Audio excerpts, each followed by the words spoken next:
Hello बच्चों, मैं Pinky Singh cartoon की दुनिया के चैनल में आपका स्वागत करती हूँ।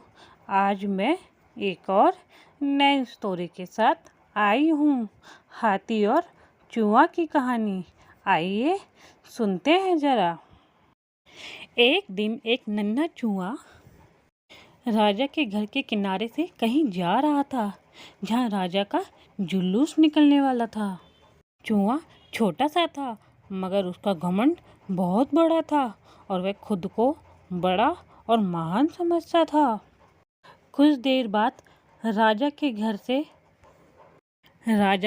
से सुंदर जुलूस निकला, जिसे देखने की लोगों की भीड़ लगने लगी। राजा को उसके सैनिकों ने उसे घेरे हुए थे। कई मंत्री और कई सिपाही उनके पीछे थे। वह एक विशाल शाही हाथी पर सवार था। हाथी शाही था, इसलिए उसे काफ़ी सुंदर से सजाया गया था। जुलूस में हाथी के साथ साथ एक शाही बिल्ली और एक कुत्ता भी था।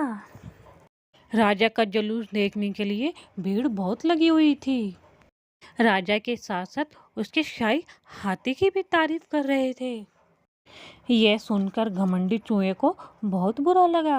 वह हाथी को गौर से देखने लगा और फिर सोचने लगा, इसमें ऐसी क्या खास बात है जो मुझ में नहीं है।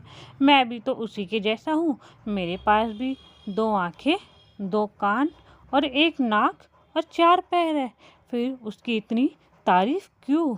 उसके विशाल शरीर के कारण, लंबी सूंड के कारण, या फिर छोटी छोटी आँखों के कारण, या फिर झुर्रीदार चमड़ी के कारण? आखिर किस कारण? एक बार तुम लोग मुझे देख लो, उस हाथी को भूल जाओगे। मैं हाथी से ज़्यादा महान हूँ। चूहा ये सब सोच ही रहा था। फिर शाही बिल्ली की नज़र उस चूहे पे पड़ी और उसकी लार टपक गई। जुलूस छोड़कर वह उसकी ओर लपकी। फिर क्या था, चूहा अपनी सारी महानता भूलकर दुम दबाकर भागते हुए वह हाथी के सामने आ गया। आगे बढ़ते ही हाथी ने उस छोटे से चूहे को देखा तक नहीं और वह अपना विशाल पैर उठा लिया और चूहा उसके पैर के नीचे कुचलने ही वाला था। मगर किसी तरह उसने खुद को बचाया और वहाँ से बचा तो खतरनाक कुत्ता सामने था, जो उसे देखकर घुराया और चूहा पूरी तरह अपनी जान लगाकर वहाँ से भागा। राजा के घर के किनारे एक छोटा सा छेद में जाके घुस गया और उसका सारा घमंड उतर चुका था। उसे समझ आ चुका था कि वह इतना भी बड़ा और महान नहीं है। बच्चों, कैसी लगी आपको हाथी और चूहे की कहानी? मुझे कमेंट करके ज़रूर बताना। बच्चों, इस कहानी से हमें ये सीख मिलती है कि किसी के रूप रंग की समानता हमें महान नहीं बनाती।